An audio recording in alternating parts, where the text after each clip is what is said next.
Por lo tanto, obviamente lo que va a hacer el gobierno, a través de su servicio jurídico, el AFCA, la Procuración, la Jefatura de Gabinete, es prepararnos para presentarnos ante la Corte y que la Corte resuelva rápidamente esto. Esperamos que así sea, con la celeridad que también la misma Corte le pidió a la Cámara, porque creemos que estamos ante una situación de gravedad institucional, porque tenemos una ley de la democracia con más de 3 años y medio de ser aprobada y no pudiéndose aplicar integralmente. Quedo a disposición de ustedes. Acá. Identifíquense por favor de los medios que son los... Virginia Trompeta de Canal 9. Primero, ¿cuándo recurrirían ustedes a la Corte?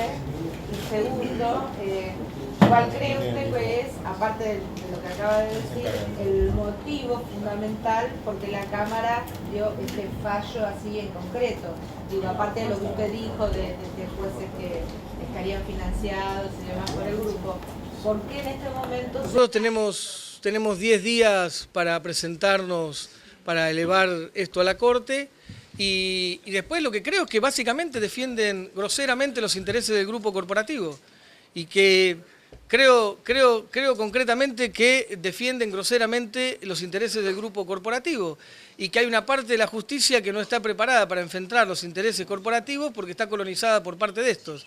Pero digo, no nos sorprende el comportamiento de la Cámara. Lo que sí llama la atención, insisto, es el nivel de grosería, que es agarrar artículo por artículo y decir esto sí, esto no, esto sí, esto no, y donde queda absolutamente claro que lo que sí vale es lo que no afecta a Clarín y lo que no vale es lo que afecta a Clarín. Es grosero, es burdo, es tremendo. Bueno, esto sí evidentemente llama la atención, más allá de que no nos sorprenda la resolución de la Cámara. También es importante decir algo que yo transmití recién. Las opiniones judiciales previas a la Cámara, todas fueron a favor de la constitucionalidad de la ley. Fiscal de primera instancia, juez de primera instancia y fiscal de Cámara. Sabatella, Adrián Soroña, para C5N, si sabe usted cuál fue la reacción de la Presidenta de la Nación, ¿pudo conversar con ella? Sí, bueno, yo he conversado, por supuesto que lo que yo estoy transmitiendo es la opinión del gobierno, de todos nosotros, bueno, pero la Presidenta cuando desee opinar sobre esto lo hará, pero bueno, creo que lo que estamos expresando es esto, realmente es una vergüenza cómo ha actuado esta Cámara y nos parece sinceramente muy grosero esta definición. Y además digo, con un planteo muy claro, que es una actitud discriminatoria, porque, insisto, todos somos iguales ante la ley y lo que hacen aquí es decir esto se puede regular, esto no, o sea, beneficia a unos, perjudica a otros. Es brutal lo que ha hecho la Cámara. Sabatella, Carlos Marrero de Radio Continental. Una de las preocupaciones es justamente las fuentes laborales. ¿Cómo se puede llegar a resolver esto? ¿Las fuentes laborales de qué? De la gente, con el tema de si sacan medios. No, pero eso lo hemos dicho siempre. La aplicación integral de la ley protege el conjunto de trabajadores y trabajadoras de los medios de comunicación y la aplicación integral de la misma potencia las fuentes de trabajo porque habría nuevas opciones laborales al multiplicarse el mercado de la comunicación. Así que protege lo que está y potencia las fuentes de trabajo. Usted dice Sabatella, Natalia de Radio Ciudad. Le quiero consultar si usted cree que los jueces, los que han fallado en este fallo, a la redundancia, fueron de alguna manera comprados, entre comillas, por Clarín. Lo que yo creo es que hay claramente una defensa de los intereses del Grupo Clarín. Nosotros hemos denunciado la sospecha de connivencia y que se evidencia en sus resoluciones y esto se ha presentado ante la justicia, las recusaciones, etc. Nosotros no tenemos ninguna duda que es una Cámara que actúa protegiendo y defendiendo los intereses de una compañía por sobre los intereses del pueblo argentino y de sus derechos. Sabatella, ¿cuál es el argumento que se va a utilizar en la presentación ante la Corte? ¿Gravedad institucional? ¿Y qué expectativa tienen ante el pronunciamiento de la Corte, habida cuenta que lo había rechazado este argumento y que además ya se expidió señalando que debería ser Alfonso el que finalmente se pronuncie sobre la cuestión de fondo? No, bueno, la Corte había rechazado el mecanismo de per saltum, pero no tratar el tema cuando le corresponde. Por lo tanto, ahora agotadas las instancias, sí va a la Corte. Y la Corte va a opinar y los abogados del Servicio Jurídico del Estado están trabajando justamente para establecer cuáles son cuál es la estrategia y cuál es lo que vamos a presentar, pero son estos argumentos. Digamos, acá hay actos discriminatorios, acá hay actos que no, digamos, que no se permite, se destruye el espíritu de la ley, es una ley que busca enfrentar las tendencias monopólicas, la concentración mediática, las posiciones dominantes en el mercado, y con esto destruye ese espíritu, porque lesiona obviamente la posibilidad de regular lo que más pesa en el mercado de la comunicación. Hay que entender que el sistema de cable tiene el 80% de la comunicación en la Argentina. El 80% de los hogares de nuestro país tienen sistema de cable, y de ese 80%, el 60% es de cablevisión.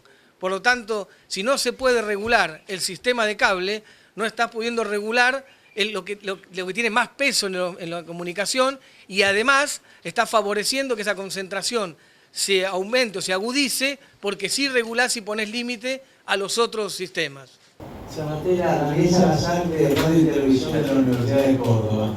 El martes hubo una marcha de la oposición a tribunales, hay un rechazo total también de la oposición en torno a toda esta reforma judicial que se está llevando adelante en el Congreso de la Nación, y hoy también hay una marcha contra esta reforma en Plaza de Mayo, que está también convocada por la oposición. ¿Cómo cree que va a influir esto en la justicia para tomar la resolución que tiene que tomar con respecto a la ley de medios? A ver, son debates distintos, digamos, la reforma en la justicia, y lo planteó la Presidenta de la Nación, es porque necesitamos democratizar la justicia, necesitamos una justicia que esté a la altura de lo que la sociedad necesita. La justicia no se tiene que reformar por este tema, pero este tema es una demostración de que es necesario reformar la justicia. Digamos, pero no es este es el único tema, hay un montón de temas que demuestran cómo funciona la justicia. Hay causas de lavado de dinero frenadas de hace años en la justicia sin resolver. Hemos visto hace poco cómo impactó en la sociedad el fallo de la justicia sobre el caso de Trimarco, digamos. Entonces, todos estos temas que la justicia, obviamente queda claro que necesitamos que actúe de otra manera, necesitamos que la justicia esté a la altura de lo que esta sociedad democrática necesita. Ahora, no se reforma la justicia por este tema puntual, pero este tema sí es una demostración de que es necesario reformar la justicia. Sí, Charles Turner de Dow Jones y de Wall Street Journal. Dos preguntas. Una es, ¿hay algún motivo técnico o legal por el cual una corte no puede fallar a favor o en contra de ciertos incisos? ¿Tendría que fallar a favor o en contra de todo un artículo o toda una ley? Y segundo, ¿cuál sería la reacción del gobierno si la Corte Suprema llegara a fallar o ratificar alguna parte de este fallo? Mira, toda la conducta del gobierno de todos estos años, esto demuestra que lo que hacemos es acatar las resoluciones de la justicia. Por lo tanto, es obvio que lo que se hace es acatar las resoluciones de la justicia. Y así lo hicimos. De hecho, hace 3 años y medio que está frenada la aplicación de la ley. Y por supuesto la justicia puede decir si esto es constitucional o esto es inconstitucional. Lo que demuestra en este caso esa resolución es incongruencia, lo que demuestra es que permite regular lo que no afecta a un grupo y no permite regular lo que lo afecta. Estamos diciendo esto. Alejandro de dos. Sí. ¿Cómo Alejandro? Usted mencionó que la aplicación de este fallo produciría una agudización de la concentración en el sector audiovisual. La pregunta es entonces, ¿qué van a hacer respecto a los planes de adecuación presentados por los otros grupos de medios? Vamos a trabajar en la aplicación integral de la ley, porque estamos convencidos de la constitucionalidad de la misma, que no tenemos dudas de la constitucionalidad de la misma, y vamos a seguir trabajando en el plan de adecuación del conjunto de medios, que eso también es importante decir. Todas las empresas de la Argentina, menos el Grupo Clarín, presentaron su adecuación voluntaria, y el directorio está tratando una por una, avanzando entonces con la adecuación y el cumplimiento de lo que la ley determina. Vamos a seguir trabajando porque nadie puede tener coronita, la ley la tiene que cumplir todo el mundo, y además no tenemos duda de la constitucionalidad, y por eso esperaremos la resolución de la Corte para aplicarla al Grupo Clarín, la transferencia de oficio que fue iniciada cuando lo notificamos en su sede. Una consulta. Respecto de los planes de adecuación, ¿cambian los tiempos como para la aplicación de todos los artículos de la ley o el resto de los grupos que ya presentó el plan? No, vamos a seguir trabajando en la adecuación de la ley tal como estaba pensado. ¿Le digo o no? ¿Le digo eso? Aprovecho que está Alejandro Alfi por ahí. Sí.